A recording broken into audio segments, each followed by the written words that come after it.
성령님 좋은 아침입니다. 이 시간 성령님을 초청합니다. 오늘도 내 안에 오셔서 하나님을 기쁘시게 드릴 것을 소원하게 해주세요. 오늘 말씀을 통해 구체적으로 무엇을 해야 할지를 깨닫게 해주세요. 깨달은 것을 삶 속에서 실천할 수 있도록 도와주세요. 아멘. 오늘 함께 나누실 하나님 말씀은 출애굽기 15장 1절에서 18절까지 말씀입니다. 제 15장.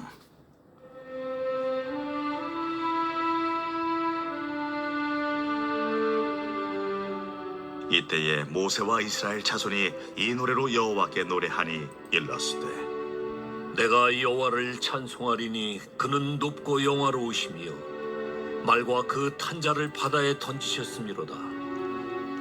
여호와는 나의 힘이요 노래시며 나의 구원이시로다. 그는 나의 하나님이시니 내가 그를 찬송할 것이요 내 아버지의 하나님이시니 내가 그를 높이리로다. 여호와는 용사시니 여호와는 그의 이름이시로다. 그가 바로의 병거와 그의 군대를 바다에 던지시니 최고의 지휘관들이 홍해에 잠겼고 깊은 물이 그들을 덮으니 그들이 돌처럼 깊음 속에 가라앉았도다. 여호와여, 주의 오른손이 권능으로 영광을 나타내시니이다. 여호와여, 주의 오른손이 원수를 부수시니이다. 주께서 주의 큰 위엄으로 주를 거스리는 자를 엎으시니이다. 주께서 진노를 발하시니 그 진노가 그들을 지푸라기같이 사르니이다. 주의 콧김에 물이 쌓이되 파도가 언덕같이 일어서고 큰 물이 바다 가운데 엉기니이다. 원수가 말하기를 내가 뒤쫓아 따라잡아 탈취물을 나누리라. 내가 그들로 말미암아 내 욕망을 채우리라. 내가 내 칼을 빼리니 내 손이 그들을 멸하리라 하였으나 주께서 바람을 일으키심에 바다가 그들을 덮으니 그들이 거센 물에 납같이 잠겼나이다. 여호와여, 신중에 주와 같은 자가 누구니이까?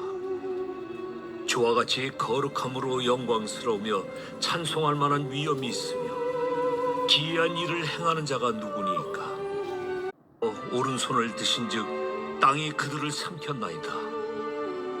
주의 인자하심으로 주께서 구속하신 백성을 인도하시되 주의 힘으로 그들을 주의 거룩한 처소에 들어가게 하시나이다. 여러 나라가 듣고 떨며 블레셋 주민이 두려움에 잡히며 에돔 두령들이 놀라고 모압 영웅이 떨림에 잡히며 가나안 주민이 다 낙담하나이다. 놀람과 두려움이 그들에게 임하매 주의 팔이 크므로 그들이 돌같이 침묵하였사오니 여호와여, 주의 백성이 통과하기까지 곧 주께서 사신 백성이 통과하기까지였나이다.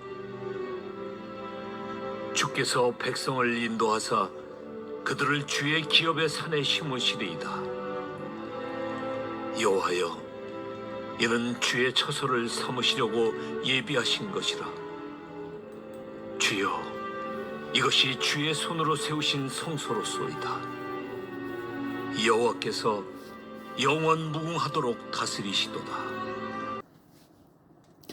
출애굽기 14장 말씀이 홍해에서 이스라엘이 애국 군대로부터 구원받은 내용이라면 15장의 말씀은 동일한 사건을 노래 형식으로 쓴 시입니다. 15장은 크게 두 부분으로 나눌 수 있는데 오늘 본문인 1절에서 18절까지가 모세의 노래이며 19절에서 21절은 미리암의 노래입니다. 여호와 하나님을 찬양하는 두 노래는 히브리 시 중에서 선명한 이미지와 영감 어린 시, 승리로 인한 열광적인 찬가로도 유명합니다. 여기에서 하나님을 찬양하며 노래 불렀던 이유는 이스라엘 백성이 출애굽하여 홍해를 건너 애굽 사람들의 손에서 구원을 받았기 때문입니다. 1절입니다. 이때 모세와 이스라엘 자손이 이 노래로 여호와께 노래하니 일렀으되 내가 여호와를 찬송하리니 그는 높고 영화로우시며 말과 그 탄자를 바다에 던지셨음이로다. 1절은 노래의 주제를 말합니다. 영광스러운 승리를 거두신 하나님을 찬송하는 것입니다. 그리고 이때에는 언제를 말하는 것이겠습니까? 14장 30절 말씀에 여호와께서 이같이 이스라엘을 애굽 사람의 손에서 구원하심에 이스라엘이 바닷가에서 애굽 사람들이 죽어 있는 것을 보았던 날을 의미합니다. 모세와 이스라엘 백성은 여호와의 인격과 그의 사역을 노래하고 있습니다. 이런 사실은 나중에 6절과 7절에서도 반복이 되고 있습니다. 2절입니다. 여호와는 나의 힘이요 노래시며 나의 구원이시로다. 그는 나의 하나님이시니 내가 그를 찬송할 것이요 내 아버지의 하나님이시니 내가 그를 높이리로다. 모세는 하나님이 그의 힘이며 노래시며 기쁨의 참된 원천임을 찬양합니다. 그리고 구원의 개념은 물리적인 구원과 영적인 구원을 모두 포함합니다. 또 모세가 하나님을 내 아버지의 하나님으로 불렀을 때 염두에 둔 이는 아브라함으로 볼 수 있습니다. 3절입니다. 여호와는 용사시니 여호와는 그의 이름이시로다. 출애굽기는 이스라엘 백성을 위해 여호와께서 애굽인들과 그들의 신들에 대항해서 싸우신다라고 하는 개념으로 발전시켜 왔습니다. 여기서 여호와는 용사로 칭송을 받습니다. 이것은 구약 전체를 통해 중요한 개념으로 신약까지 이어져 내려옵니다. 그래서 성경에서는 만군의 여호와, 만군의 주라는 표현을 종종 볼 수 있습니다. 여호와는 이스라엘 백성의 왕이요 투사이며 그들을 전투에서 승리로 이끄시는 분이시기 때문입니다. 때로는 우리들의 삶 속에서 뜻하지 않게 여러 가지 문제들로 사방에서 우겨쌈을 당한다라고 느낄 때가 있습니다. 이제 내 힘으로는 아무것도 할 수 있는 일이 없다는 생각에 탄식하며 울 수밖에 없을 때도 있습니다. 그러나 그때 우리는 우리의 용사 되시는 여호와 하나님께 눈을 들어 바라보며 그분을 찾을 수 있어야 되겠습니다. 하나님은 이스라엘 백성들을 보호하시는 하나님이시며 지금도 동일하게 우리를 지키시고 보호하시는 분입니다. 우리를 대신해서 싸우시는 분입니다. 4절에서 8절 말씀은 하나님의 능력으로 말미암아 애국 군대가 홍해 바다에 수장되고 이스라엘 백성들을 보호하셨음을 찬양합니다. 하나님의 오른손은 그분의 힘을 상징합니다. 그리고 대다수의 경우에 하나님의 손은 전쟁 중에 역사하신 손으로 볼 수 있습니다. 바로 이러한 하나님이 우리와 함께 하십니다. 9절에서 10절입니다. 원수가 말하기를 내가 뒤쫓아 따라잡아 탈취물을 나누리라. 내가 그들로 말미암아 내 욕망을 채우리라.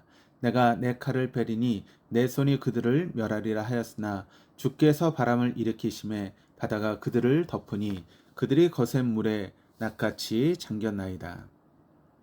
애국 군대가 출애굽한 이스라엘 백성을 거의 뒤따라 잡자 아주 의기양양했습니다. 무방비 상태의 이스라엘 백성을 본 과격한 애국 군인들은 더 공격적으로 변했습니다. 하나님은 이스라엘 백성들을 구원하신 일에만 관심이 있었지만 애국 군대는 탈취물을 나눈 일에만 관심이 있었습니다. 결국 하나님 명령으로 물이 합쳐져서 애국 군인들은 납처럼 삼체로 잠겨 버렸습니다. 11절입니다. 여호와의 신 중에 주와 같은 자가 누구니이까? 주와 같이 거룩함으로 영광스러우며 찬송할 만한 위엄이 있으며 기이한 일을 행하는 자가 누구니이까? 모세는 하나님의 역사에 드러난 그분의 속성을 보았습니다. 모세는 하나님의 위대함에 매료되어 이 땅 가운데 하나님과 같은 분이 없음을 찬양합니다. 우리는 세속적인 욕망 속에서 참 많은 것들을 바라며 많은 것들을 구하며 살아갑니다. 그리고 그 중에 하나라도 채워지지 않으면 쉽게 감사와 평안을 잃어버립니다. 그러나 우리에게 하나님 한 분이면 충분합니다. 우리의 용사 되시는 하나님 아버지로 인해 우리는 어떠한 상황 속에서도 평안을 누릴 수 있습니다. 그 어떤 것도 우리의 평안을 결코 빼앗을 수 없습니다. 어떤 상황 속에서도 하나님 한 분이면 충분하다라고 하는 그런 믿음으로 하루하루를 살아갈 수 있는 우리들이 되었으면 좋겠습니다. 13절입니다. 주의 인자하심으로 주께서 구속하신 백성을 인도하시되 주의 힘으로 그들을 주의 거룩한 처소에 들어가게 하시나이다. 13절 말씀을 보면 하나님은 처음부터 사랑으로 자기 백성들을 선택하셨고 그들을 사랑하기를 포기하신 적이 단 한 번도 없었음을 알 수 있습니다. 바로 하나님의 은혜입니다. 그것은 홍해에서 그들을 구원하심으로 더욱더 분명해졌습니다. 하나님의 백성들은 종종 삶의 고통이 너무 심할 때는 하나님의 자비가 어디 있는지 의심하며 그분의 사랑을 발견하기를 체념하기도 합니다. 그러나 하나님이 이스라엘 백성들을 기적적으로 구원하신 사건은 그분의 사랑이 단 한 번도 그들을 떠난 적이 없음을 다시 한번 증명하는 사건입니다. 자기 백성들을 향한 이 사랑으로 인해 주변 민족들은 하나님이 그분을 아는 자들과 모르는 자들을 구별하신다는 것을 깨닫게 됩니다. 그리고 이스라엘 백성들을 두려워하게 됩니다. 17절입니다. 주께서 백성을 인도하사 그들을 주의 기업의 산에 심으시리로다. 여호와여, 이는 주의 처소를 삼으시려고 예비하신 것이라. 주여, 이것이 주의 손으로 세우신 성소로소이다. 하나님의 백성은 하나님이 원하시는 곳에 심으신 나무와 같습니다.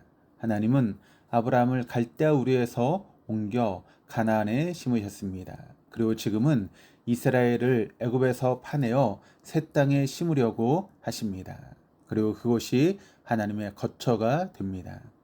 하나님의 거처는 하나님의 백성입니다. 그래서 하나님의 백성은 거룩하신 하나님이 거하시는 성소가 됩니다.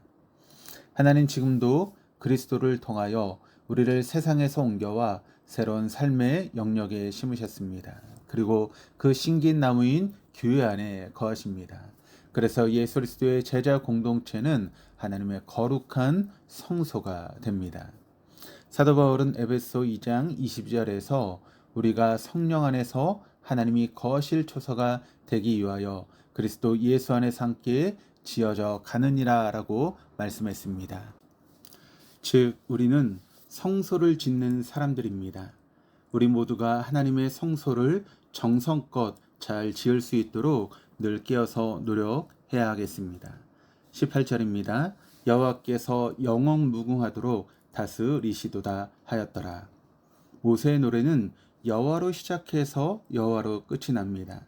믿음은 영원한 미래를 두려움 없이 볼 수 있게 합니다. 이스라엘은 하나님이 절대 주권을 가지시며 전능하시고 불변하시며 영원하시기에 여호와의 다스리심이 영원 무궁하다라고 찬양합니다.